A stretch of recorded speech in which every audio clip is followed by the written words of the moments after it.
Oh yeah! There's a storm coming and only one can rise to the top to help you pick the best, the strongest par meter out there. So while you're sitting on your couches behind your computer desks, we're out here doing the real tests, making sure that you know who is number one in charge of par meters. Oh yeah! Take it away, Aaron from Happy Hydro. Whoa, what an intro. Thanks, my dude. Well, before we get into meeting our contenders, hitting up that main event, there's a couple things I want to go over. Some phrases you might hear in passing. Those being PAR and PPFD.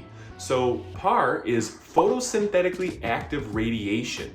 Now this is the spectrum of light your plants need to effectively photosynthesize. And not all light's created equal. Just because your light is running high or hot doesn't mean it's actually giving those plants the nutrients that they need. The other one is PPFD, which is photosynthetic photon flux density.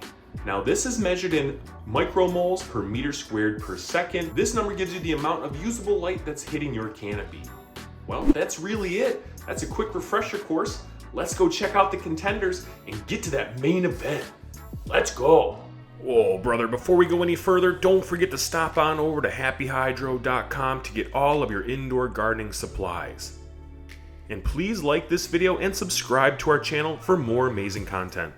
Are you ready for our heavyweight match?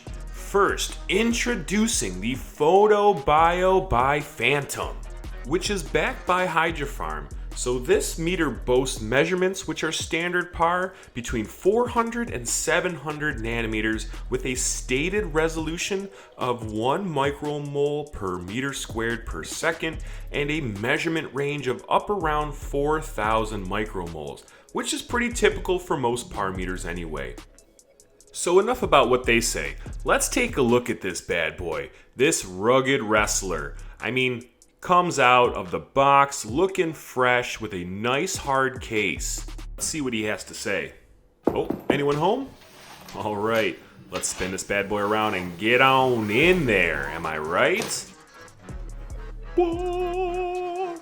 No, seriously, it looks pretty cool. It's really neat. I love the carrying case. It's got everything right out in front. I'm not surprised by anything. But it does come with its par meter main unit, the par meter sensor unit, which is in my hand right now, which is attached by a 4.9 foot coiled cable. It does also come with a 12-foot straight cable, some AAA batteries, and a user manual. I will say when I was doing some research about it, a lot of people were complaining about the coiled cable, so it's really cool that they give you two different options, in case you didn't want like that bungee kind of feel to it. But yeah, I got the instructions out. I don't think I'm going to quite use them just yet. I still want to kind of get a feel for this par meter, so I'm just going to, toss these to the side for now. All right, get rid of them.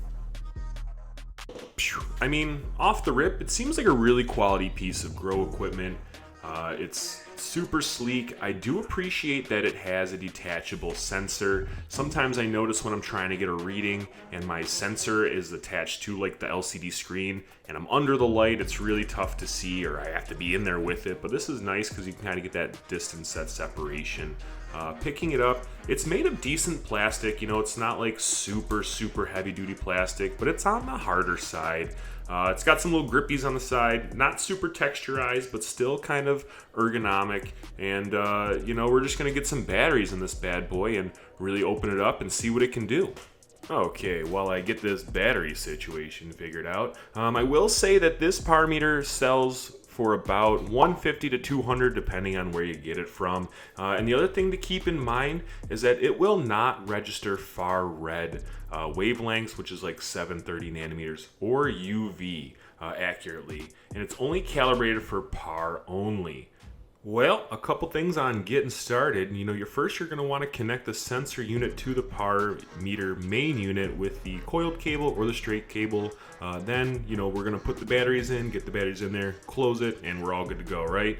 All set up. Here we are cycling through some of the features. Let's take a look. I'll go over some quick operating instructions, the power on and power off. So the power on button is located on the right hand side of the device, and you're going to press this power button to obviously turn it on, and then to turn it off, you're just going to press it down and hold it for 3 seconds.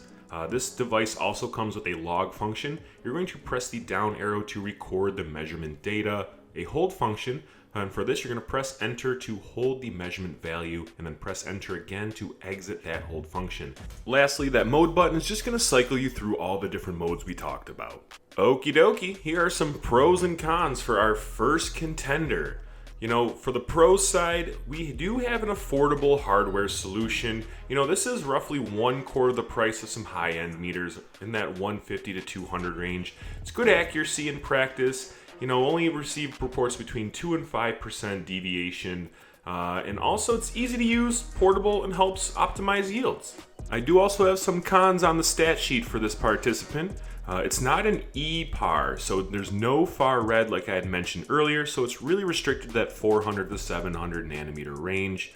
Also a lower precision on angles. The cosine response is weaker from light coming at steep angles and can cause up to 15 to 20% in an under reading. Lastly, I have seen some complaints about the weatherproofing for this device. Now, making their way down to the arena, a new entrant in the par meter race, that is SpotOn. The SpotOn Quantum Par Meter, made by Innoquest, is a relatively new entrant, circa around 2019-2020, that targets professional growers wanting accuracy on par with Apogee but at a lower cost. Well, what are we waiting for? Let's get this bad boy open. All right. Pretty straightforward. Looks like I got a case and a instruction manual. I'm gonna take a quick look at this. Let's see here. All right, just give me a second to read this. But in the meantime, it has a measurement range of 0 to 6,500 micromoles per meter squared per second, comfortably covering any realistic grow light intensity. It also directly calculates DLI, a 0.1 to 560 moles per meter squared per day by measuring continuously. It updates every 3 minutes and integrates over 24 hours if left in place. All right, let's see what this bad boy looks like. It's got a cute little carrying case. I like that already. Not hard plastic like the other one, but still nice to have everything compact. The SpotOn is a compact handheld unit with an integrated sensor, so there's no separate probe on a wire. It features a small black device with a flat diffuser on top. You can kind of see it's got the little red protective cap on there, but the design includes an integral mounting plate and even a tripod thread for easy positioning.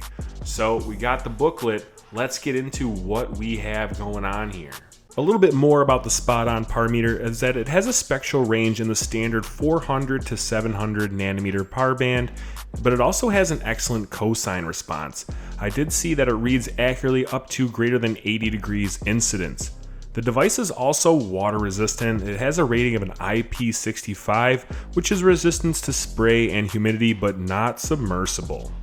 And while I do have my hands on it, it is nice to the feel. It's super compact, it feels durable. Even the little kickstand is a nice metal. And this is just a little watertight battery area. The battery does have a life of around 2 years. Obviously, it depends on what kind of batteries you're putting in there, or not what kind, but what brand I should say. But it runs on a CR 2032.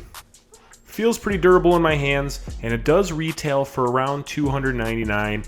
And the best thing about this is that a lot of people are comparing it to Apogee, which is, kind of like the industry standard. Now, I will say the SpotOn measures only the 400 to 700 nanometer range, so if you specifically need far red photons counted, 700 to 750, it won't capture those. You're probably still gonna have to stick with the Apogee MQ-610. But what's really cool about this is it has a bunch of different ways to set it up. You could do a little tripod stand, you could do a little, stick it right into the soil stand, and it's really fun to use. Time to hit you with a little pros and cons list. So for the pros, for this we have near lab grade accuracy with a +5, -5 spec, verified and independent tests. We have a great cosine response, useful modes like the scan and the DLI mode. Also, it's a rugged and compact and calibration assured. We do have some cons though. You know, it is a mid-range cost at around $300. It's pretty expensive for any hobbyist, but it's still a lot cheaper than Apogee. In the PAR only range, you know, you are only getting that 400 to 700 nanometer sensitivity. It doesn't do UV or far red contributions. Also, small form factor limits and sensor placement. Because the whole unit is a sensor, you might need a selfie stick or a tripod to get it in the right position for you. Also, there's no PC connectivity. It is a standalone meter with no logging export. The DLI mode logs internally for 24 hours, but you can't pull the data off of it. So it's pretty much for spot checking. Hot dog, here we are, the reigning champion, the Rolex wearing, extended par metering, Apogee MQ-610. If at any point in your growing career you've had any questions about par meter or PPFD, you have absolutely heard of Apogee and the standard it's set. Let's get in there and take a look at what sets this instrument apart. So like I was saying, this meter is considered to be the gold standard for accurate PPFD measurements across an extended spectrum from 400 all the way up to 750 nanometers. I mean, the Apogee is no joke. This is a high-end quantum flux meter designed for scientists and serious growers. Like I said, it measures an extended par range of 400 to 750 nanometers. This means it captures far red photons in that 700 to 750 nanometer range that traditional par meters miss. And it has a cosine corrected of 180 degree field of view and a fast response of less than 1 millisecond. The MQ-610 was specifically developed for next generation LED grow lights, so it's extremely accurate and stable over time. I mean, even the sensor is sealed. It's a dome-shaped silicon photodiode with diffuser built in and anodized aluminum body. It does have a waterproof rating of IP68 for harsh or even underwater use. What's even more incredible is that this handheld unit can even log measurements and compute DLI, your daily light integral, internally. I will say, with all the glitz and glamour comes a pretty hefty price tag.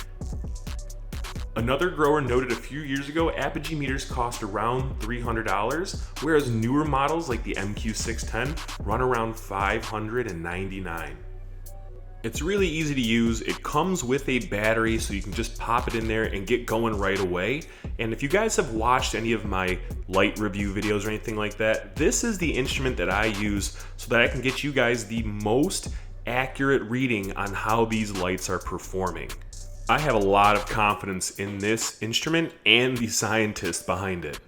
This instrument also comes with Apogee's 4-year warranty and reputation for lab-grade accuracy. For commercial growers or researchers who need the utmost accuracy, including those far red wavelengths and durability, the cost is justified. However, for hobby growers, this is a serious down payment. Also, don't forget you can always opt in for the Apogee extended arm.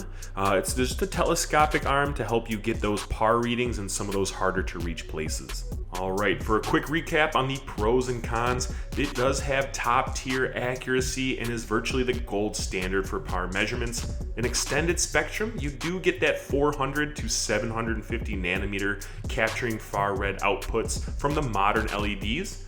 It is a quality instrument. I mean, it's robust. Its waterproof sensor is an IP68. You can't go wrong with that. Some advanced features like the data logging, the averaging, and the built-in DLI calculation, which is useful for more scientific approach or precise grow monitoring. It's also backed by 25 plus years of Apogee experience and a 4-year warranty. I mean, Bruce Bugbey's team is, he's a well-known crop physiologist and he designed it. So the cons for this instrument are pretty straightforward. I mean, it is a high cost for a introductory par meter. There are some other options out there, but if you really want the best of the best, you can't go wrong. So that does mean it is overkill for some applications. If you aren't working with far red LEDs or you aren't worried about that, this may be a little bit outside the scope of what you might need. Some other things I've noticed while using this is, it's kind of a bulkier setup. I mean, it is a handheld unit, but with the cable and, kind of getting that telescopic arm in there, it's not super compact, but that's really kind of pulling straws. The last one is availability. Generally, this is purchased through specialty scientific or hydroponic suppliers, so it's not as accessible as some of the other PAR meters. Well, by God, who is this? A new competitor in our now fatal four-way match. Last but definitely not least, the Photone Grow Light Meter app. That's right, this is an app for your smartphone that can measure PPFD and DLI using your phone's camera. Photone is a mobile app that turns your phone into a PAR meter by leveraging the phone's camera sensor. The app is free to download and some basic measurements are free. So when you get in there, you can pretty much get off going with a CFL light, a CMH light, an incandescent regular, or an incandescent halogen. If you're looking for something a little bit more specialized of a spectrum, say your LED lights, your HPS lights, something like that, you are going to have to do some in-app purchases. It's around $5 to $7 depending on the light source. Like I said, so LED, HPS, fluorescent tube, compact fluorescent tube, anything like that is available. You're just going to have to purchase it one by one. The app is free, like I said, but you will need a proper diffuser to get surprisingly close, accurate readings. So when I say proper diffuser, there are two options. Right here you see the official clip-on diffuser. It's great because it clips right on over your phone's camera and it helps you set it up when you're in the app to make sure that the proper coverage for that diffuser is on properly. You can kind of see here, it's a little off to the side. You can see some dark area and yep, oh, there's me, hi. And then we're just gonna take a look at it and then we're gonna pop that diffuser right back on there to see it's all perfectly covered. Nice, there we go. The other option you have is just using like pretty much white paper, like a nice little 8x11 slice, toss a little bit on there, cut it off, put it on top, and that's gonna help also diffuse the light. You just don't want to have direct light because it's not gonna read it properly. And after really getting hands-on with this, it really worked pretty well. There are some things you got to be wary about, making sure you have the proper clip-on diffuser set up properly and the correct light source. But also, if you are using that white paper as a diffuser, try to stick with a 22-pound white paper. Like I said, kind of like printer paper, something like that. Doing my research, I've seen a lot of people say, you get good results for, whatever you're using it for. You just got to be sure that you're on top of your game because any kind of askew paper or anything like that really kind of inhibits that correct reading. So some pros and cons of this PAR meter is that is an ultra low cost. Essentially free to try. It's $6 to unlock almost any certain broad spectrum. If you wanted to do all of them, it would be about $29. And then if you wanted that clip-on diffuser, that's around $20. So you can get in the game for free, medium of up to $26. And if you really want everything, you can be around $50. Another thing is convenience. This uses your phone, so no extra device to carry around. It also measures DLI, lux, CCT, etc., all in one app.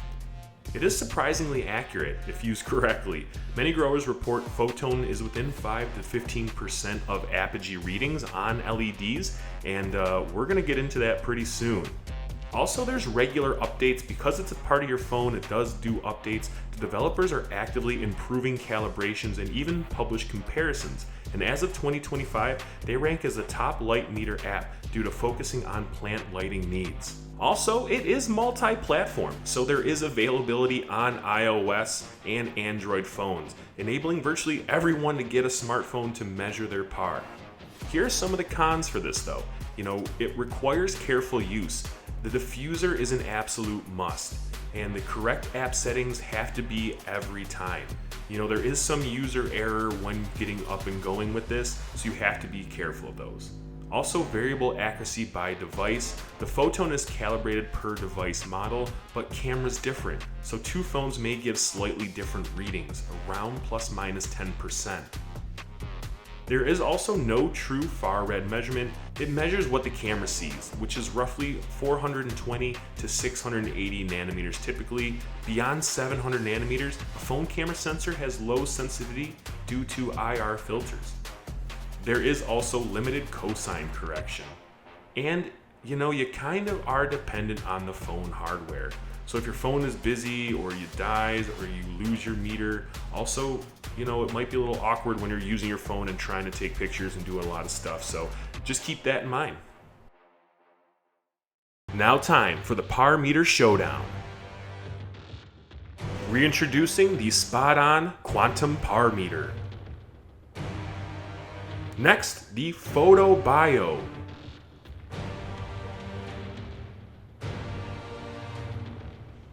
Here we have the champion, the Apogee MQ-610. Last but not least, the newcomer on the scene, the kid, the boy wonder, the Photone App.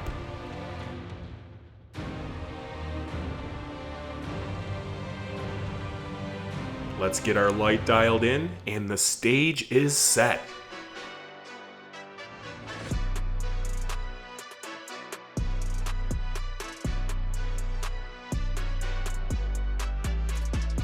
So here we are.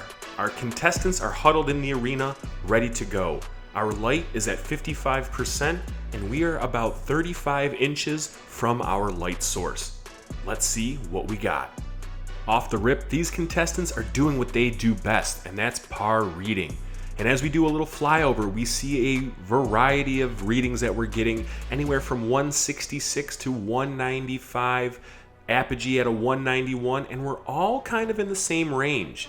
And if you guys can see here, I'm just kind of fluctuating the light. I want to see some real-time change in these numbers to see how fast and accurately they're moving.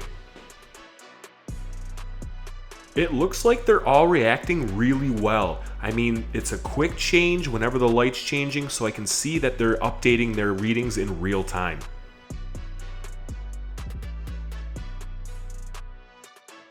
Pretty decent so far. Let's turn this up to another level.